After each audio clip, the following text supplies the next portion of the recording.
not having a good time being a landlord right now. It's kind of not that fun.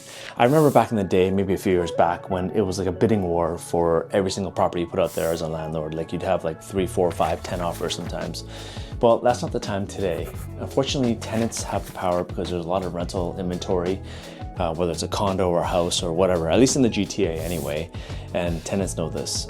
So they're asking for rent discounts, and what do you do as a landlord? If you call their bluff and they actually do move out, then you're dealing with vacancies, you're dealing with turnovers, and you're paying an agent like us to get a new tenant in there. So you could be out like 2 or 3 months worth of rent, which kind of really does suck. It's kind of unfair as a landlord in Ontario. If you bought something before 2018, it's rent controlled. So you can't actually raise the rent to whatever they want. If you're gonna decrease the rent after, I think 3 months or 6 months, something like that, the rent actually sticks.